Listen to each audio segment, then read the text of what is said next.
not afraid to let's get it. Because it's 49er mind. We gotta do this one time for the Empire. It's 49er mind.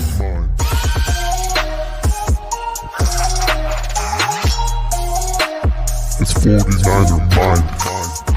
We gotta get that brick by brick real quick. 49er mind. Yeah, Yo, we can't listen to them haters, man. 49er mind. We from the Bay. 49er mind. We them San Francisco 49ers. 49er mind. We got that red and gold blood inside us. 49er mind. Oh yeah, freak out, yeah, I'm looking right into the video scope, and this is Macho Man, #1 Macho Man impersonator, past, present, future, yeah, and I'm here to tell you, you are watching 49er Minded with Bashar, yeah, the cream of the crop, dig it? What is up, everybody? How's everybody doing? I hope I'm not waking anybody up, but I know a lot of 49er fans are still up because they're checking their phones, they're checking their Twitter, they're checking their YouTube, wherever they're checking on social media to see what's going on in free agency in the off season, what trades are being made, and this is what we're doing right now. I know some people are going to be hopping in there. I don't know if anybody's on here yet. I know we got Cesar Aguirre from Twitter. What's up, dude? How you doing, man? Good to have you on here. And let me bring on my guest, man. He kind of made it. I didn't know that he was heading home before he got on here, so I was waiting for him a little bit, but it's all good, man. And he's been on the show before. You may know him already.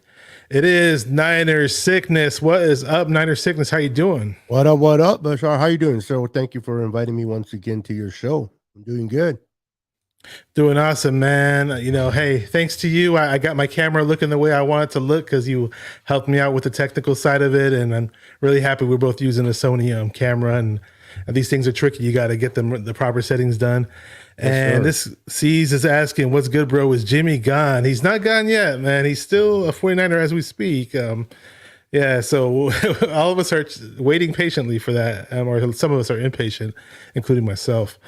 We have Matthew Navarro says, what's up, Bashar? Been a while. Hey, bro, really appreciate you being on here. I know, man. Hey, you're always welcome to hop on here. I know people are busy with their lives, and hey, great to have you on, bro. What's up, Matthew? Yeah, man. So people are going to be hopping on here a little late. I get it. And you know, I threw out the links a little late on Twitter and on social media, but yeah, man, how you feeling today? I'm feeling good, bro. Today's one of my good days, and I'm ready to rock, man. We're gonna find out soon enough who the Night Owls are tonight. Let's see who are the Night Owls on the, like you said earlier, who's on their Twitter, tweeting up and down, looking to see if there's any more additions to the Niners or if we're losing anybody from the Niners. Interesting time, bro. Interesting time. I know that people I would say across the bay, they're not across the bay no more, but you got some Raider fans really happy right about now. Hey, they're making moves, bro. Raiders find a way to make moves some way, somehow, even though they're not the most successful team, and sometimes they get ragged on from time to time. Hey, they find a way to get it done. So, you know, hats off to their front office for doing that. I know some 49er fans may be envious of the moves they're making. Well, they have to. They're definitely in a AFC West where it's going to be very competitive. The Broncos just stepped up their play by adding Russell Wilson and adding some key players. The Chargers are adding people on defense.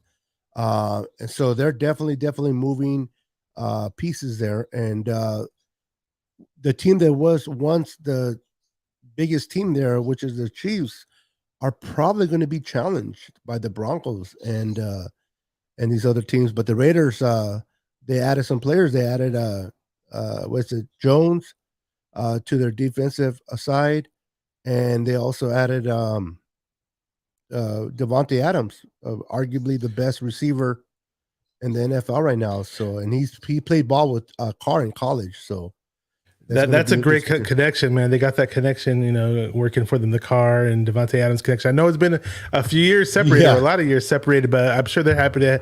They're great friends, and hey, I'm a big Raider hater, but hey, I'm a football guy at the same time. So when I look at it without being a fan necessarily, I hats off to them for doing that. We got. I gotta say, cover your kids, your wife and kids' ears when this name comes up on the chat. But let me just say it here. We were talking about who's a night owl or whatever, and then we got Dick Nasty in the chat. He says he's a night owl, and hey, I'm a night owl too. I felt like crap all day long, and I did a guest spot earlier today on the Forever Faithful podcast. Hats off to Brandon and Christian. I was on there with Dion as well. A lot of fun, and that made me feel a lot better. My migraine vanished, and I'm on streaming with you. I feel a lot better. And I guess doing 49er podcast is the best medicine. I don't know. Yeah. Hey, if it's working for you, bro, if it's working and helps you with your headache, why not, man? The power of the gold. Oh, yeah. So let's, what is it about free agency you want to cover first? Because there's a whole lot to talk about. If there's anything on your mind right off the bat, feel free to go ahead and shoot.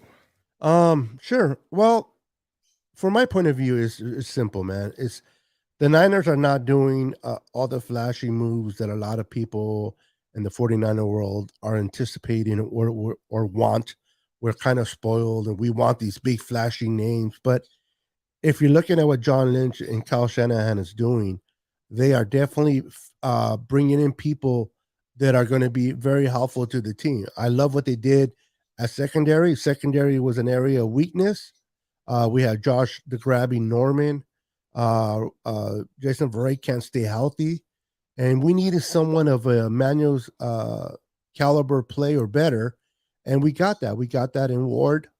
We brought him in from the Kansas City Chiefs. In my opinion, he's going to be great. He reminds me a lot. People say, well, he doesn't have a lot of interceptions, right? I'm like, well, if you guys remember Carlo Hyde, when he came from Washington, he didn't have that many interceptions either. And people are questioning that. And you saw what he was able to do with a better team in the Niners. Now, I'm not saying that Ward's going to be Carlos Hyde, but hopefully we can carry that. And then we brought in a linebacker for special teams from Green Bay, Spitzer. That's going to amp our special teams. And then today we picked up a Ray punt returner and Ray McLeod from the Steelers. And that's going to boost our special teams. That's going to allow, in my opinion, Trey Lance to start with great field position. Instead of starting within his own 5-10 yard line, if we can get the ball in the 45, 50-yard line and giving Trey that opportunity to move the ball, different play calling is made from the 45-yard line than it is from the 10-yard line. So adding that addition is good. We lost some players. We lost Lincoln Tomlinson, and we lost DJ. But I think the Niners were equipped to be replaced with Javon Kinlaw and Aaron Banks. So I like what the Niners are doing so far, Bashar. I don't, it's not splashy. It's not the Raiders. It's not these other teams, but they're filling gaps that need to be filled, and our team's definitely better than it was a few days ago, in my opinion. I love the Charvarius Ward pickup. I know a lot of people wanted Gilmore, who was more of a bigger name. Sometimes the bigger names aren't always the best fits, though. Let me see what's up to a couple dudes that just trickled in. We have D Sizzle. You know what it is. He says minded. Just keeps it straight, keeps it simple. Really funny dude. A diehard 49er fan.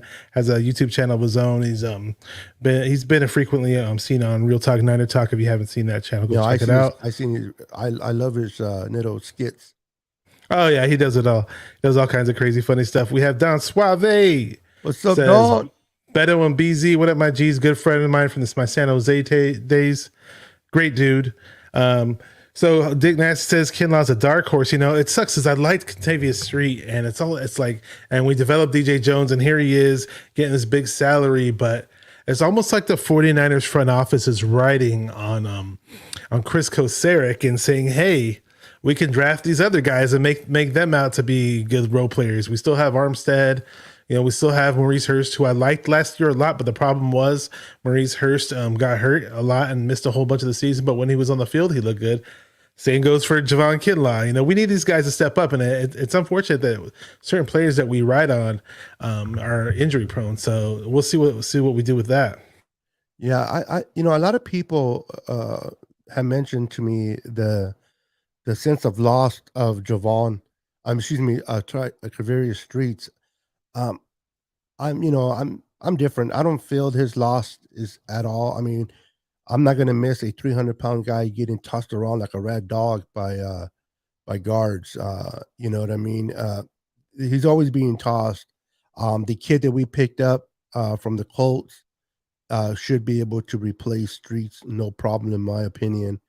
I was never a big fan of Streets. A big body and doesn't know how to plant his feet right, and just gets rolled over too easily for my liking. But a lot of people like him. So those that like him are definitely going to miss him. I'm not going to miss him. DJ Jones, on the other hand, I'm still wearing his jersey right now. I'm going to miss him, a 6th round pick, but I do wish him the best in Denver. I mean, the guys get in his bag. I'm never mad when they go after the bag, man. They deserve it, especially when you get drafted in the 6th round and you work your way up, man. Well deserved. I wish him the best. I wish we would have kept him, but we move on. Yeah, with DJ Jones, it's funny because whenever I go on Niners Sickness, Jay and the Bays podcast, or he'd be on my podcast and we'd mention DJ Jones, he'd start singing that little Wayne song, "Go DJ, that's my DJ." I'm not saying Lil Wayne, but yeah, it just reminded me of Jay and the Bay. So we got Johannes. Hey, welcome. Good to see you on here, man. He says, "Go Niners." Awesome. Repping the 49ers all the way out in Las Vegas. Prius game, the Niner fan that everyone loves to hate. Just kidding. Jimmy G's biggest supporter says, "Bashar, what's up?" Hey, cool. You know my name. Hey, great. Awesome. Love it.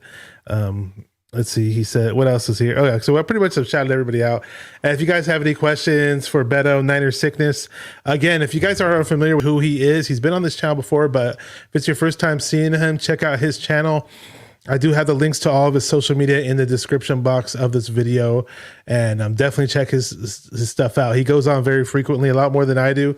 I should be on here more. That's why I'm kind of trying to make up for lost times. I was on here a couple of days ago, and I did a guest spot earlier tonight. Yeah. So I'm a bigger fan of Contavious Street than you are. So I liked him as a contributor. I forgot what game it was that you're mentioning, but you said that he got thrown around by somebody. I'm forgetting, but I know I have in the back of my head that I did see that happen somewhere down the road. Yeah, but it's NFL happens from time. He gets beat up. I mean, you can count on one hand how many good games he's had. Can you name me more than 5 good games that he played in? Honestly, I didn't keep tabs on that. I just remembered I just liked him in the rotation in general, but I'd have to go back and do my research on him, to be honest with you. But hey, he's gone now. So what's that? I watched all 22 films on him, and so you watched the all 22s. I didn't have access to that. You won't if you look at the 22 film, you see how he gets manhandled quite a bit for being a big body, man. He just doesn't plant himself in right, and it's just for a D tackle, just manhandle. So that's why the Niners didn't bother to put a tag on him, or what's the proper word I'm looking for? I can't think. We don't tag anybody though. You notice that we never tag anybody year after year. Not tag, but it's what is the one like we tender. Yeah, we didn't tender. Not Tinder, the one you swipe, but yeah. So we didn't tender him, but we did that with obviously with Aziz. So he'll come back. Aziz, baby, please. If somebody takes him, it'll be a 2nd round pick. So speaking of Aziz and the linebackers, Bobby Wagner did get released by the Seattle Seahawks, who has been basically the Patrick Willis of the Seattle Seahawks organization. You can pretty much say he's the greatest linebacker that they've ever had in their whole franchise, and he's gone, which is crazy, which I find nuts. And a lot of Niner fans are like, "Hey, let's jump on this. Let's get him." And sure, I'd love to have him, but at the same time, I do love Fred Warner, and I love the guys that play that we rotate. We have Aziz Al-Shire, and then we have obviously Dre Greenlaw. I don't know if we're trading one of those guys, or well, it doesn't sound like we're trading Aziz because we tendered him, but people were saying, "Well, let's trade Greenlaw and get another pick." I mean, we have 9 picks right now. I mean, some people will question, like, even with the Jimmy trade come up, like, why would you trade him? You're not going to get much for Greenlaw right now. He's on a rookie contract. You're paying peanuts for him, and you can get great service from him. To me personally, trading him would be unwise. It's like, what are you going to get? A fifth round, a fifth or sixth round for him? The production that he produces on the field is more better than what you can get as a trade, and he's making nothing. It doesn't hurt us against the cap. So, to me, to use wisdom is to keep him and utilize him on the field and plug and play him. And you can't go wrong with those three linebackers. I know a lot of Niner fans, they want Wagner, but who don't they want? Fletcher Cox gets dropped, they want him. Julio Jones get cut, they want Julio Jones. The Niners want everybody and their daddies. They get cut, unfortunately, but you got to see what fits this organization. And yes, he's an upgrade to that linebacking core. Absolutely, he's better than Aziz and he's better than Greenlaw. No argument there, but there's really no need for him at his price there. That's not one of the areas that are one of our weakest points. It's when we need help is secondary, which we got some, but we need more depth in the defensive line. I don't understand when people want Bobby Wagner. I know they look at the name and they look, a lot of people told me, oh, you got your Navarro Bowman and Patrick Willis. I'm like, this is not Madden, man. You got Aziz that's playing good football. You got Greenlaw that is playing good football, and you got Fred Warner. I don't know. Just my thoughts. I don't know why people need or desire to bring someone that is not needed just because he's a name that people are familiar with. Yeah, there's certain fans out there that definitely get hyped up by the big names. And trust me, if we didn't have Aziz and Greenlaw, I would definitely be saying, Wagner. That's different, yes. But does it make sense for the team money-wise in regards to the guys we have right now? It doesn't. We have 49er Chanel. What's up, man? How you doing? Says, what's up, faithful? Long time no see. Really good dude.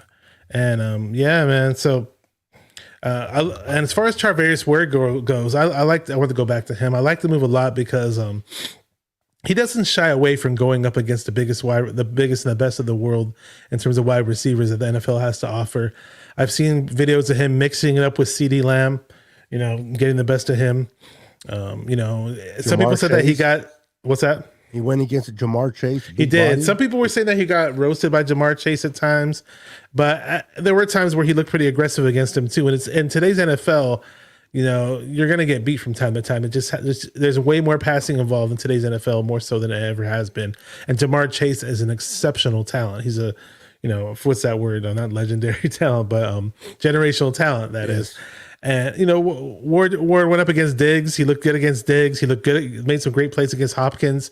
And, I pulled up these stats where, people were rarely throwing to Charvarius Ward. If they did throw to him, like for this season, I believe, if I stand corrected, the quarterback rating in terms of plays thrown at him was like 53, which is exceptional. And I could just imagine him being more successful with this 49ers defense in our front seven, so we'll see, man. I like Ward. I'm pretty sure, in my opinion, he's better than Mosley. He's easily the best cornerback we have right now. And we still have Mosley, and we still have Ambry Thomas and Diamador Lenoir waiting in the wings. Yeah, what I like about Ward was that in the first game they played against Cincinnati, he did get a little bit handled by Jamar Chase. But what I like about a corner that remembers that and makes a improvement not to do that again. And when they replayed each other in the playoffs, Chase did not have a good game against him. So he took his revenge in the playoffs. So I like that about him. He's a dog. I think he's definitely an upgrade. And the thing about having him now is whenever we decide to go to certain packages, we can always have him and Ambry Thomas on the outside, and we can move Emmanuel Mosley in the inside at the slot corner, kind of like what we did with him. I don't know if you remember in 2019, there were times where we were able to move Emmanuel into the slot, and he did very, very well.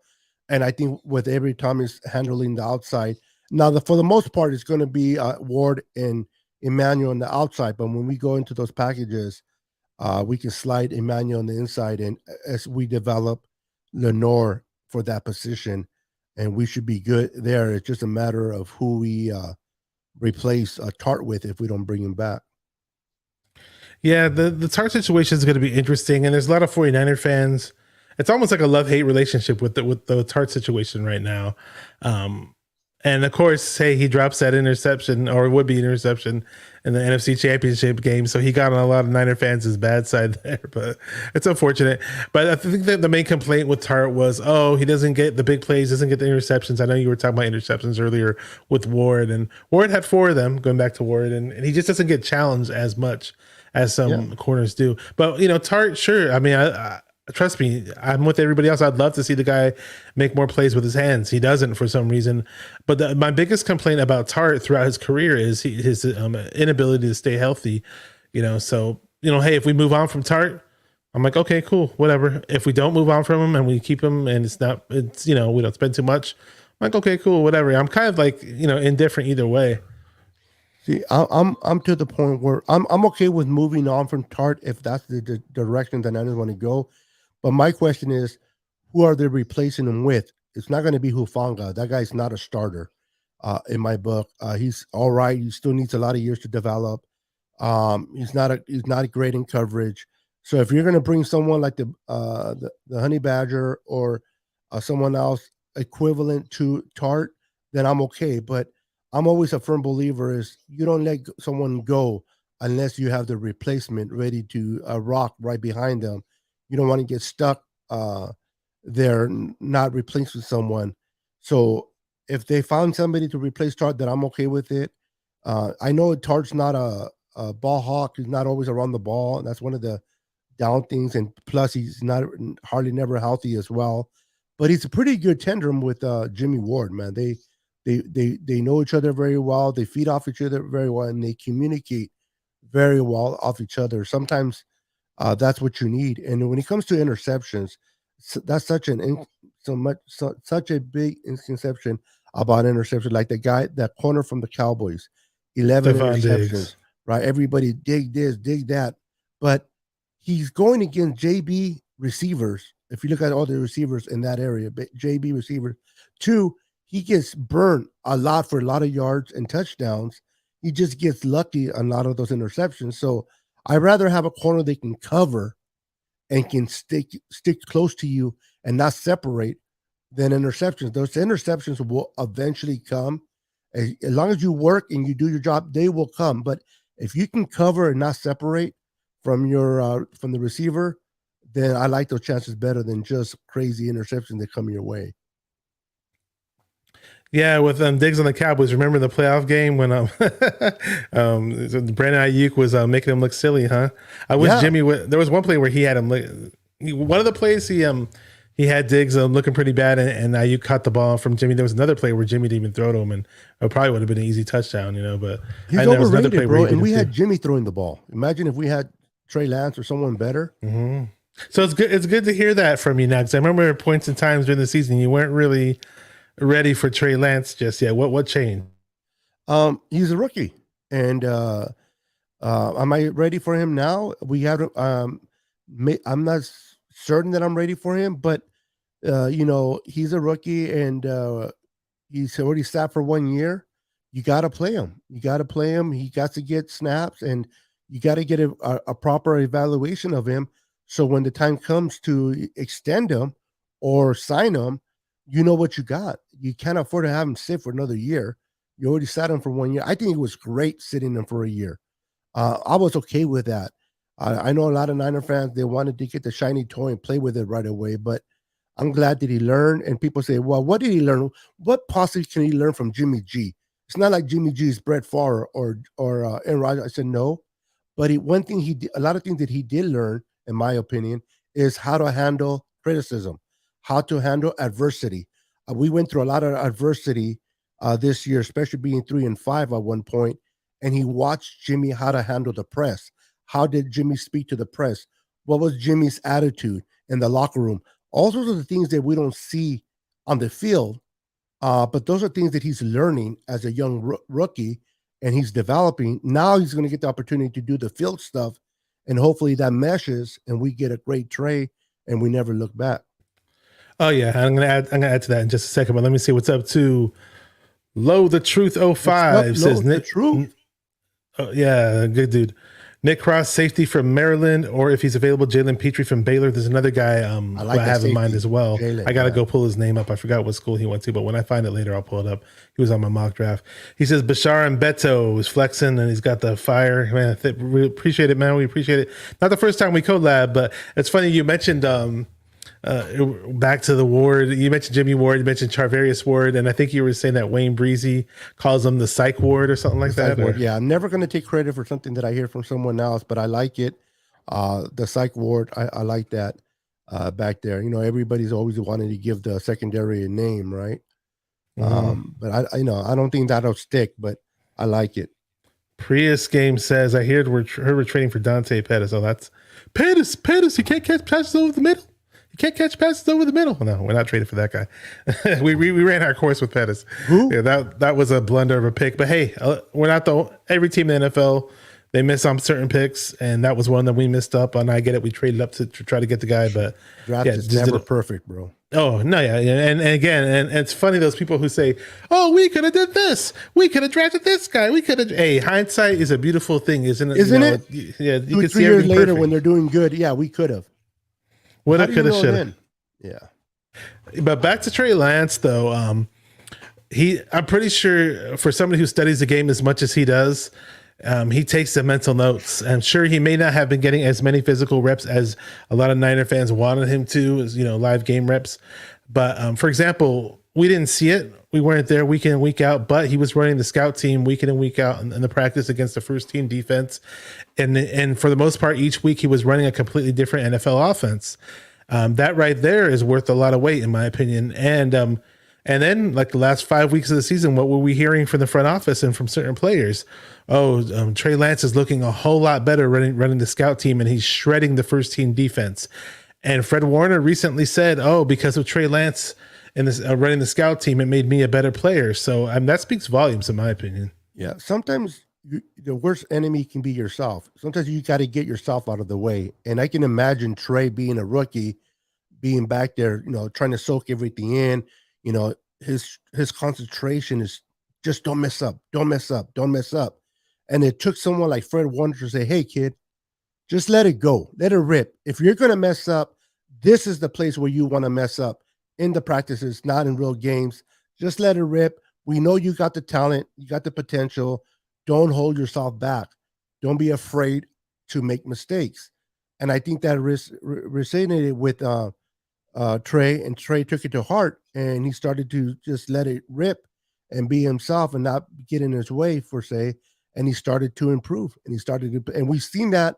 We don't see the practices, but if you remember the game against Arizona and the game against the Texans, especially in the second half, when Kyle opened up the playbook a bit more, he was able to handle himself pretty good. And I've seen a big growth from the week of Arizona to the week of the Texans. Oh yeah, we all saw that without a doubt. That was nice to see, and it was a very fun game to watch. And hopefully, we have a lot more fun watching Trey Lance in the future. My friend Johannes, I don't know if he's joking or he's serious. He's saying we need to pick up Antonio Brown. For me, I laugh at that one. I don't know if he's serious. He was a great, exceptional talent, but no. There's plenty of wide receivers coming out in this draft. And hey, we just picked one up, right? Ray McLeod from the Pittsburgh Steelers, speedster returner. Pretty sure that's not what they picked him up for, but for returning purposes mainly. Teams, yeah. Hey. But I'm sure Shanahan will find a way, somehow to possibly use him. If he doesn't pan out as a receiver, we may draft another one. Who knows what we do? And Trent Sherfield signed with the Dolphins. He went with Mike McDaniel. I'm sorry, say it again. Trent Sherfield went to the Miami Dolphins. Yeah. He's taking a lot of our players, which I understand. McDaniel's trying to make a stamp for himself, and he's going to deal with new players, but you always want to have familiar faces around you, players that and you're familiar with, even if they're not a starting caliber player, but he knows what he has in Trent, and he knows the good and the bad of Trent. So, same thing with Raheem Mostert. And I believe this is why he took them both, and I wish him the best. But Trent Sherfield, no disrespect to him, but we can definitely find his replacement in the draft. I think this draft has a lot of good receivers out there, and I think the Niners will take a receiver, if not two, in this draft. And speaking of receivers, there was a receiver that I really, really wanted. And I'm just saying wanted because I know we're not going to get him, was Christian Watson. But and he played with Trey Lance at North Dakota State. Great talent. A lot of people think that he might move up to the late first round, possibly early second, because he wowed a lot of people in the Senior Bowl and at the Combine. And I think he ended up showing himself to be a little bit too worthy because initially people were saying that he would be a fourth rounder or something. So, we're not going to have that alliance, I guess, with Trey Lance and Watson, but there are plenty of other receivers we can get. There's one guy I like who might be available if we look to go that route, maybe in the fourth or fifth round. Nice speedster, unless he moves up the ranks, is Danny Gray from SMU. That would be nice. And with Trent Sherfield, I never bought into that BS where they were trying to make it sound like he was ahead of Brandon Ayuk on the depth chart or whatever. Ayuk has to work hard. I don't know what shit. Shanahan had Ayuk in his little doghouse, and I guess Ayuk was probably mouthy at one point with Shanahan. Possibly, a lot of people speculated it was over Jimmy G and Trey Lance not being the starter at the time. But hey, Ayuk stepped up at he didn't mouth off to the media about it. He stepped up. And he made a lot of great plays in the season. He almost had 1,000 yards, and I expect Ayuk to have a great year this coming season. Yeah, I personally, and again, everything is theories in theory because we're not there. But my thinking of that is that one thing about Kyle Shanahan, he's like a drill sergeant, bro. He wants you to run it his way or the highway. And if you don't do it his way, you can easily find yourself in the doghouse. And I think Brandon Ayuk was having a little bit of an issue with that, and he started to find himself in the doghouse. And either he allowed himself to change or he just started to pick up that offense better and submitted to it. And towards the end of the year, you start seeing him pick up. But anybody that says that Trent Sherfield is better, Brandon Ayuk at his worst is still better than Trent Sherfield at his best, in my opinion. So whoever made that comment, I don't know. I mean, they're entitled to their opinion, and but there's no way he even comes close of trying to be better than. And then can I answer Dick Nasty's question? Oh yeah, about Hufanga, right? Yeah, I don't know if he's referring to me or not, but I'm personally not done with him. He hasn't even started, but if you look at his style of play and his coverage, and if you watch, and I'm basing this on the 22 film, I'm not basing this on just the film that you watch on the game itself. If you break down the film and you watch him playing defense, he still has a long way to go. He gets burned easy. He gets caught trailing. They trick him with the eyes, and he needs eye coordination, eye training, and there's so many things that he still does wrong that needs to develop in order for him to be a starting safety, in my opinion. So I'm not giving up on him personally. I just think he's still raw, very raw, and I just wouldn't want to start him out of necessity. Just because we don't have nobody to replace start with. That would be a shame. Now, in a couple of years, maybe 2 years, 1 year, 2 years, I might be talking different. Yeah, I like Tart. I'm fine, but at the end of the day, I am fine with us possibly drafting another safety. It's just because you just want to get better. You don't want to be complacent, or whether we sign another safety, who knows? I'm sorry. Previous game is. What's he saying? Hang on, I gotta wait for the chat for a second. He wants attention. This guy. Maybe we should have given him the attention. Stop being a bad boy. All right. So we got Corey Davis in the chat. It says, "Hello, 49er minded and Niner sickness. Big supporter of the channel. Great dude. Huge Niner fan. Awesome, just a great guy. Yeah, he's got a YouTube channel where he does like football picks every now and then too. Well, out of curiosity, let's just see what this previous game has to say." It says Grant Cones eats hot dogs without taking a bite. I don't know. Grant Cohn, if you're watching, this guy is mad at you for some reason. I don't know why. Yeah, that's no comment. Yeah. So we lost Raheem Mosterati, Raheem the Dream, the guy who just had a historical NFC Championship game against the Green Bay Packers. And during that season, he was we were starting to see what he was made of. Like, oh wow, who is this guy? And I was telling my friend this. It's almost like we were teased. Like, sure, we had him in that during that season, and we had him in that playoff run. And unfortunately, I wish we used him a bit more in that Super Bowl, like everybody says. But after that, what have we seen of Raheem Mostert? What just 2 long touchdowns, one against the Cardinals, right? And the other one against the Jets. And then this year he got hurt right away in the Detroit Lions game, I believe, and was out for the season. So it's almost like we just had this huge tease of a small little window, and it was just, we all got teased as 49er fans to see this amazing speed on the edges and being the perfect zone runner for Kyle Shanahan to break out those long runs. And now he's gone. And I was kind of telling my friend how about the whole Jalen Hurts thing, how I was hyped up about him as a Niner fan, because it's on a smaller scale, but that Dallas Cowboys game, boom, it comes up. We're all teased because he makes these big plays, this big, huge, strong receiver that can move, former running back, and he can run routes all over the field. And, it's like when you get these guys that look like they're breakout players, or they look like they could be explosive players, but yet you barely even have them. Like we didn't get to use in the regular season. He was just an injury-prone disaster. So that ship sailed. And now, Mostert, amazing season that year, and a good season that year, but amazing postseason, and boom, his ship sailed too. And it's like square one with Raheem Mostert, I guess. And we do have Elijah Mitchell. I love that pick. Drafted Sermon. We're going to use Sermon a whole lot more upcoming now that we have Lance in the mix.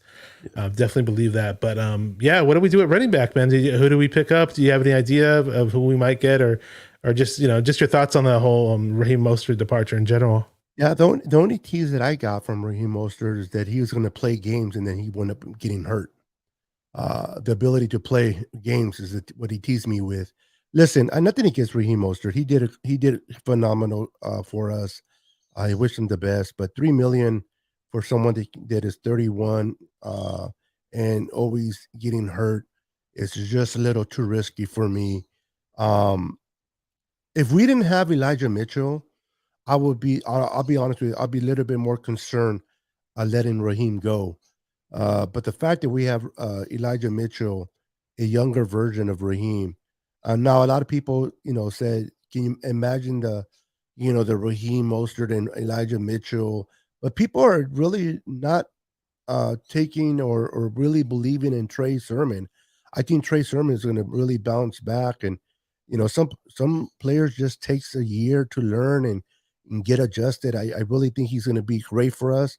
I would have loved to brought back Raheem, but not at $3 million. 3.1 that he got, and him getting hurt, bro. No, I just, it's not smart football, in my opinion, especially when you have Elijah Mitchell already there. I would focus more on Jeff Wilson Jr. bringing him back than Raheem. And not only that, but I think the Niners will draft a running back, probably like in the 4th round, and trying to bring some extra help. I wouldn't be surprised, I should say. I shouldn't say they're going to. I wouldn't be surprised if they do. Kyle drafts running backs a whole lot, so it's bound to happen, I think. And honestly, if we can get a more explosive type runner, because Trey Sermon is a power runner. I loved what I saw from him in that Seahawks game, but we didn't see him again for the rest of the season pretty much. And Dion from the Niner Game podcast, I was on with him on the Forever Faithful podcast earlier today. He was saying, he made a great point, because I was like, man, why didn't Trey Sermon see the field? And he's like, you know why, right? Because Jimmy was out there. I was like, why do you say that? He goes, well, when Jimmy's out there, what do? They stack the middle of the box. And Trey Sermon is pretty much a guy who runs inside, and those inside zone type runs. So he said, but when you see Trey Lance out there next season, expect to see a whole lot of Sermon. I said, you know what, you made a lot of, because basically when Trey Lance is going to be out there, everything's going to be widened. There's just going to be a whole lot more space for Sermon to run in between the tackles in that regard, because people are going to have to account for Trey Lance. But so I like Sermon a lot. I do want them to get another game breaking running back, and if that means letting Jeffrey Wilson cut him or whatever, hey, it's a tough business. I was one of the bigger proponents of Jeffrey Wilson Jr., by the way, but we do kind of need to get a guy that's more similar to Mostert, so who knows? Maybe we do get a guy like that. it'll be interesting. And then with Mostert, it didn't surprise me at all that he left, so I didn't really have any anger I never had anger towards him, but I didn't have any anger as a fan or disappointment as a fan because I kind of sensed he would leave anyways because he'd probably get a bigger payday, even though he's missed so much time. I mean, but the fact that he's going to McDaniel, it makes sense that he's going to McDaniel's, and he's a Florida guy. He's from Florida, does the whole surfboard touchdown celebration. He grew up surfing in Florida. So, hey, more power to him. He's got 3 kids now. He's got to watch out for his family. So, hey, we appreciate what he did, but, we're moving on. Yeah, and with the Trey Sermon, in college, at Ohio State, he played a lot of outside zone. He was really good in catching the ball in the outside zone, and that's what we do with Jimmy, a lot of outside zone. And if you look at Raheem Mostert, Elijah Mitchell, he ran a lot within the tackles. He did a lot of running within the tackles. He was burst. There was eight in the pocket. And he was still getting past him. So I'm not saying that it's a Jimmy thing, but I think it was more of a Trace Sermon thing where he had to get some things situated. But because if you look at Elijah Mitchell, smaller back, he was running right between the tackles and burning right down the middle. And so if it was Jimmy, then you wouldn't see Elijah running down the middle either. It would have just been the outside zone. So in my opinion, I'm not disagreeing with your friend, but I'm just saying that, well, Dion, I just think his Trey Sermon is individually had to sort some things out, and hopefully he'll be better and ready to go in this year's games. Yeah, and I liked Elijah Mitchell too because sure, when we drafted him, everybody's like, "Wow, he ran a 4.3 speed 40," and people were kind of just thinking of him as kind of like a Mostert, where he's just all speed and almost nothing else. Mm-hmm. But Elijah Mitchell's a banger, dude. He can break those tackles, man. He's not easy to bring down either. He's kind of. When you see him next to, when you saw him next to Mostert, a few times Mostert was usually not suited up, but Elijah Mitchell's built closer to the ground. He's got a bit of a wider frame. Mostert, as fast and explosive as he is as a running back, he's not really built like a running back, and he doesn't really have that the true tendencies of a running back within him. As good as he is, don't get me wrong, but Elijah Mitchell's more of a natural type running back. Corey Davis has a question. Let's see what's up with him. He says, what do you guys think about the Steelers players we just signed? That was Ray McLeod. We hit on it earlier, but you can go ahead and hit on it again if you want to, Beto. Yeah. Excuse me. Corey, I like him a lot. He was a top punt returner this year, top punt returner. And this kid's going to definitely change the dynamic of the field where you start. Field position, to me, it's everything. It dictates which way and which play calls are going to be called right off the bat. So, and he's a burner. He's a speedster. They're going to use him as a receiver as well as a burner. He's a burner. He's quick. I know the Steelers, they fought hard to try to keep him. And there was 5 other teams that were pursuing him with the Niners. Some people say, man, 10.4 or 10.2 million for 2 years. That's a lot of money for a punt returner. But when the services are being chased, you got to overpay a little bit. And he was a great punt returner. And I think he's going to change our special teams dramatically, and our field position is going to be great. And that's what you need for a young kid like Trey Lance. Like I said, you don't want to start him in his own 5-yard line, 10-yard line. You want to start him in the 40-yard line, 35, 40, 45-yard line, and just go from there. So I like the pickup, Corey. I like him a lot. As successful as much as success as we had in this offense, as of late, the return game has been total crap. And I love Brandon Ayuk. Don't get me wrong. And Brandon Ayuk was an exceptional returner in college, but for whatever reason, it just did not work out. And regardless of who was returning, and we had Trenton Cannon at one point, and we let him walk, but. It's going to be nice to actually have a pure bona fide returner who wasn't just a great returner in college, but who's actually a very good returner in the NFL, already established. Remember when we had Ted Ginn? Like, that was a nice luxury to have. So hopefully we have that type of production. I mean, even when we had Trent Taylor making returns when his rookie year, he was nice. Wasn't the fastest guy, but he was nice at making returns and doing returns in the punt return game. So it's going to be a whole bunch nicer just to have that field position. We're going to miss it. Our special teams in general needs to step up because special teams for the most part, were pretty bad last year.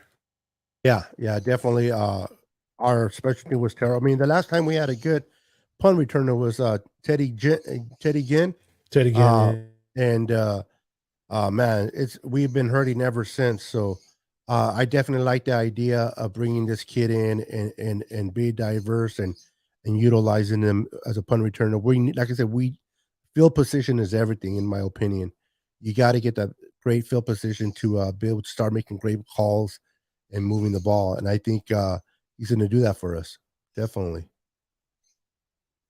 And so a lot of a good friend of mine was actually pretty bummed out the whole year, and he was irate at times during the season because he thought that Richard Hightower as our special team coach was there to stay because him and Kyle Shanahan are buddies, and he would yell and scream every week about Richard Hightower being so bad and so terrible, and why is Shanahan holding on to this guy? He's just doing it because they're friends. Well, hey, we let go of Richard Hightower, and we do have a new special teams coach. I know he was with the Seattle Seahawks. I believe he was. I forgot what his name was, but once I find it, I'll pull it up for you guys. But and the thing with Hightower, bro, one thing about Kyle at fault, he's loyal at fault, bro. He's loyal to a fault. He did not fire him. He allowed him to find a job elsewhere. If he wouldn't have been successful, he still would have been on this roster as a coach. I don't think he would have fired him. The only one they fired was the tight ends coach, I believe. And that's only because they asked him to take a pay cut because we were bringing Anthony Lynn in and he wouldn't do it. So I remember that. They let him go. But other than that, they don't fire nobody, bro. It's good to work for Kyle Shanahan. You have security, even if you're bad. It goes with the players too, by the way. Yeah, it goes with the players too. Absolutely. Jimmy G, just kidding. Yeah. Brian Schneider, by the way, is the special teams coach that we got from the Steelers. Yeah. That's sorry, from the Seattle Seahawks. Yeah, I understand that the desire to watch a young kid and Trey, the dynamics of Trey, what he can do with his legs, the Josh Allen prototype, and the excitement that goes around with Trey. I understand all of that, and so am I. I want to see that as well, and I'm ready to start it with him. But at the end of the day, man, Jimmy made some bold-hand plays that made you go like, "What the heck were you doing, Jimmy?" But again, they say that you win games with Jimmy, but not because of Jimmy, right? But when Jimmy was out of the lineup, you still have the same coaches, the same players, but just a different quarterback. Well, if you win with Jimmy, but not because of Jimmy, well, we didn't win those games. Why did we lose a lot of those games? Why do we have more games won with Jimmy if we don't win because of Jimmy? Now, the difference is the performance of Jimmy is not always in and out like the one we've seen against the Saints in 2019. See, that performance, we know we won because of Jimmy. And people want to see that type of play to say it's Jimmy. But Jimmy does all the little things that people overlook. Now, if you don't like Jimmy, you don't like him. That's fine. That's your prerogative. But I'm ready to rock with Trey and move on. And I'm not advocating for Jimmy, but what Jimmy did for us, he did a lot.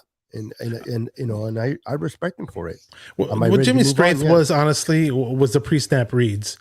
So pre-snap, he was very good. And I'm sure there were times where he could get rid of the ball quick because he knew where the linebackers were going to be. But it was more or less in the post-snap that had a lot of people scratching their heads and taking their painkillers and, doing whatever they had to do to get through the day because of the headaches they got from watching the games. So, hey, we appreciate.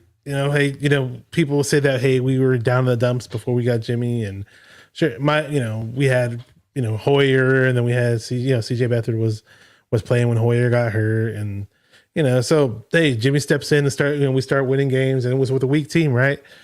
And in my opinion, that 2017 Jimmy was the best version of Jimmy we ever had, even though in 2019 we went to the Super Bowl, but. And he was still good in 2019 too. And you mentioned that Saints game. That was like an anomaly. It was like a one-time thing. And I never expected Jimmy to ever. My expectations were for, hey, Jimmy, you have to be that Saints that same quarterback that was playing against the Saints week in and week out. It was never that. It was just within certain situations of the game. I just saw Jimmy crack a whole lot more than succeed when it came to making certain type of plays. And it is what it is. In the NFL, you have to get better because every other team is going to try to get better, and that's what's happening right now as we speak. All these other teams are loading up on talent, stocking up on talent. We swung for the fences. We went for a different quarterback with a higher ceiling and possible, what they call it, was not legendary. I always pick that. It was generational talent, right? Potential to be a generational talent, Trey Lance. So, some people may expect him to be that his first full season as a starter. I'm not expecting him to be that player his first full season as a starter. We're going to see some bumps and bruises, but we're going to see, I think he'll make up for it more often than not, and it's going to be a lot of fun. We do have Corey Davis says, how do you guys feel about the quarterback coach? He don't have experience coaching in the NFL. Brian Greasy, right? Yeah. With Shanahan, Shanahan likes to go with familiarity. We all know that. So Shanahan has worked with Greasy before, so he respects him a whole lot. And honestly, I do trust Shanahan in this regard. I really do. And I think Brian Greasy will be fine because he's played in the NFL and he was coached in the NFL, and he can, he took mental notes probably on what to do as being quarterback coach. And it's funny because I even watched a video by JT O'Sullivan on his YouTube channel. It's a great YouTube channel. I think it's called, I forgot the name of his YouTube channel. You might know it, Quarterback School or Quarterback 101, something like that. With O'Neal. Yeah. JT O'Sullivan. JT O'Sullivan went through this whole spiel. He had this one episode on his channel about what exactly do NFL quarterback coaches do during the NFL season when they coach up these quarterbacks. And a lot of people think it's more technique based, and it's not. It's more about what the game plan is and what the reads are going to be for that particular game and who they're playing. So it's more about prepping them for that. As far as technique and all the other stuff, Trey Lance works with about 3 quarterback coaches, if I'm not mistaken, in the offseason. So that's a whole different story. I think the quarterback coach hire will be fine. We got Fazil. He called in on my last show when I was doing call-ins, and you're a little late because we're going to wrap it up pretty soon, but I do appreciate you on here, big supporter of the channel. And this guy makes no bones about it. He is not a Richard Hightower fan. Apparently not. Good old Somi right there. Yeah. Yeah, definitely. Yeah. It is what it is, bro. And for those of you, go ahead. I'm sorry. We were just talking about Brian Greasy about not being Brian Greasy hire. What do you think? Quarterback, but I just wanted to add this: when you work at a job and you learn how to do it, and you do it for years, say you got 15 years, 10 years doing the same job over and over again, you never train nobody. You never became a trainer. You just do the job, and you know it like the back of your hand. And if they're asked, can you train someone? How hard would it be to train that individual that is coming in to do something you know how to do every day? So to me, what is coaching? Coaching is more of moral support, working with the kids, and he's played quarterback. He definitely knows Kyle Shanahan's system. When he got drafted by Mike Shanahan, he was he played 1 year under John Elway before he took over. He's been in that offense. He knows the tendencies of Shanahan's, what they like to do and what they don't like to do. And that's what they're going to instill. That's what he's going to instill, in my belief, in Trey, is what to do, what Kyle likes to do, what you shouldn't do. And those are the things he's going to teach. So look at John Lynch, first-time GM, right? I think he's doing one heck of a job as a GM. Never done it before. So I think that if you never coached before or never done a job before, it's a little bit overrated. I think now if he was a running back or if he was a defensive end and he started to be a quarterback coach for the first time, then I'll have concern. I'm like, well, how's he going to teach that position? But if you played it, bro, I think he'll be fine. Yeah. I'm going to make a point about that in just a second. I just want to say what's up to Shardal from SG Sports Talk channel. Subscribe to his channel. Really good dude. He's called on this show before. And he asked about Warren Burks. We're going to get into that in just a second. I'm going to piggyback off of what Niner Six has said about the quarterback coach hire. And great analogy because, because like one of my jobs, I never thought I could be this trainer that was training 30 to 40 new hires week after week. And at one point in time, I took over that role. But there was a point in time at my old job where I thought I never once had fathomed that I could take part in that role. But, with experience, on the job. And once you learn the ropes, I mean, eventually you can get to that level.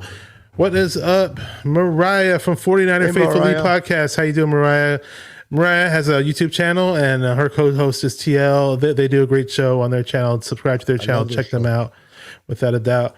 But yeah, back to the quarterback coach hire. People, I'm not saying it's overrated, but it's not the worst thing in the world when somebody doesn't have experience. You got to start somewhere, and people have this huge misconception that they'll be like, oh well, that quarterback sucked, he was garbage, what could he teach Trey Lance? He couldn't teach Trey Lance anything.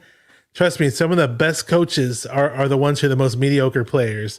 So don't think that quarterback coach has to be Joe Montana or Peyton Manning or freaking Drew Brees or Brett Favre, these big name Hall of Fame quarterbacks. For the most part, those guys will probably make bad coaches because they'd be so impatient. That they wouldn't know how to deal with people who don't have the same talent that they have. Yep. So that's how I look at it. Yeah, I'd definitely be down to put your nephew on as a guest. I've talked to him about football from time to time. He knows a lot. So, well, without a doubt. Yeah, anything else you got to say, Beto? No, we pretty much, talked pretty much about the ones that we picked in free agency. I can't wait for the draft to start, bro. I can't wait to see what happens tomorrow. Hopefully the whole Deshaun Watson gets settled quickly. I think once he gets settled, I think one thing I do want to add real quick before we close it up, you close it up. The whole Jimmy G, I do think that John Lynch kind of bit his hand a little bit. He took a chance and he backfired a little bit. But I also know that Jimmy G's injured right now, considered injured. If we cut him or let him go, we're going to have to pay like $7 million towards him. If we keep him until he is considered healed and no longer injured, we don't have to pay that $7 million. We just pay $2 million dead money. So we save $5 million there. And teams will give you more value for a for a player that is not considered injured than when they're injured. So the fact that we haven't traded him yet doesn't mean he'll be here week one, start the season. It just means that we might have to hold on to him a little bit longer than a lot of us want. But I think they'll eventually get rid of him, maybe in training camp, maybe during the draft. But the Niners will make the proper adjustment and restructure the contract. If we need to pick up any more free agents, they will go to Jimmy Ward. They will go to Fred Warner, and they will restructure them a little bit to make the extra money. You don't have to worry about that. If Jimmy's here a little longer than you want, don't worry. I don't think he'll be here week one, bro. I think that either they'll cut him or trade him, but I think he'll be gone. And a lot of people don't know this, but Jimmy G was going to be traded to the Commanders had him and his agents not stuck their neck out and vetoed it because they still had the no trade clause in effect at that point in time. And the Commanders weren't willing to wait on this free agency class, and they wanted the deal done right away, so they went ahead and got Wentz. And so that was unfortunate for the 49ers because we would have knocked out a deal right away. Didn't happen. Now it's like every time we think that we're going to wake up one morning and see the Jimmy G trade finalized, it's like there's always news about some other quarterback popping up in the ranks, and oh wait, once this quarterback scenario gets taken care of, then the Jimmy G domino is going to fall. Oh yeah, the whole blah blah blah. And so it's like how many times have we swiped up and down on our Twitter feeds to refresh it on our phones, and so. Look, I don't even if a trade doesn't happen within this week or next week or whatever, Jimmy G's not going to be the starting quarterback of this upcoming NFL season. Everybody knows it. Everybody knows it's a foregone conclusion. It's just a lot of Niner fans want to move on. They want to give Trey Lance that vote of confidence so we can all move on from it. And I get that. May I add this real quick? Go ahead. Yeah. Is this? Don't for a minute think that we're missing out on certain free agents because of Jimmy. Okay, we're not missing it. I'm telling you, the Niners will restructure contracts if they have to, or if there's a player they really covet and they want to go after, they'll cut Jimmy to go after. So the notion that the Niners are missing out on certain players because Jimmy's still on the books, it's laughable. It's not. Now, if we get Jimmy, would it have been more helpful? Of course.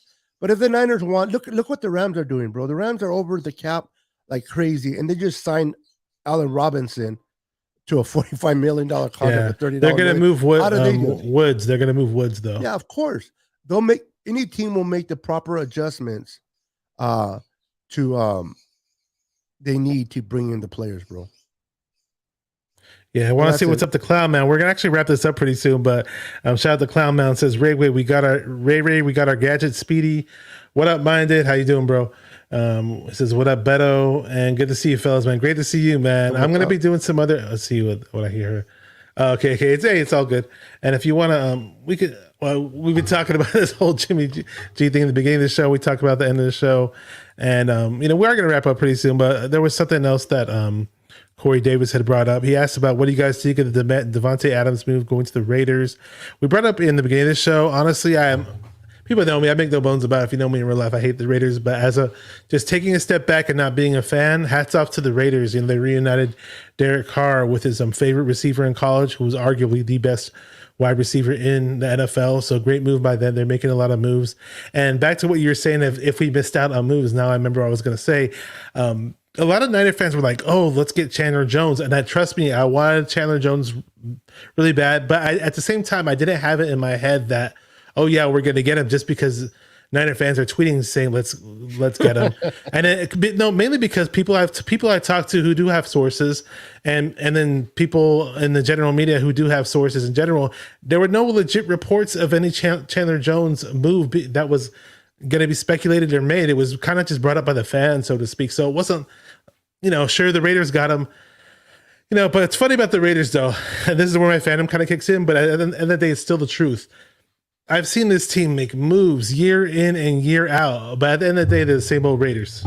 So. Yeah. Kudos to the Raiders. I mean, they're trying to compete in a very tough division they're in with other teams. And so they're making moves and then hopefully it works out for them. Like I said, at least with me, bro, I don't hate any team or dislike any fan base. They're passionate and they love their team just as much as we love ours. And if people say, yeah, but don't you know that team has a fan base that are obnoxious? So do we. You haven't talked to a lot of Niner fans. Every team has those fans that are annoying, but then every team has those fans that know what they're talking about and understand football. So when the Raiders make a move, hey, more power to them. I don't like the idea when the teams that are within our own division makes moves because it puts pressure on us. I'm not unhappy about it because that's what they're trying to be better. But outside the division, knock yourself out. Do what you got to do to be better. Everybody's going after the chip just like we are. Yeah, in my opinion. Our division got weaker, which is good for us. And so it's not the worst thing in the world that we didn't make all these outrageous moves that people want us to make. We still have the draft coming up, and there could be some decent role players that we could pick up.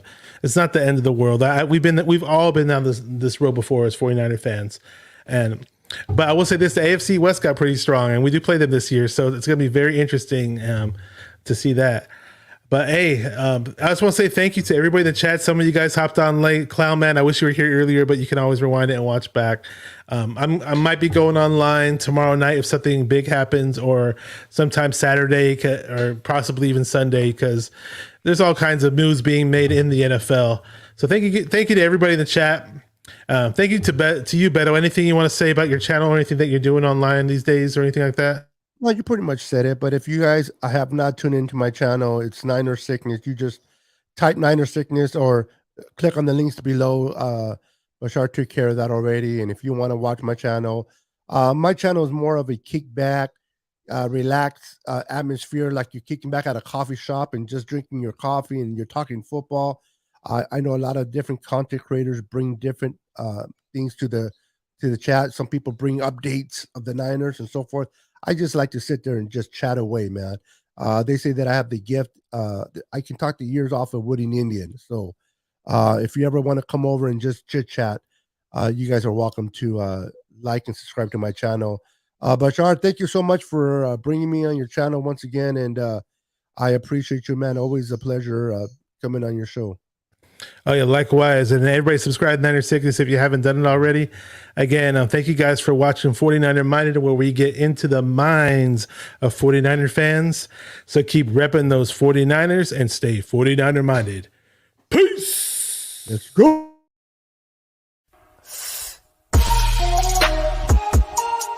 Come on, 49er faithful, let's get it. Because it's 49er mind. We gotta do this one time for the Empire. It's 49er mind.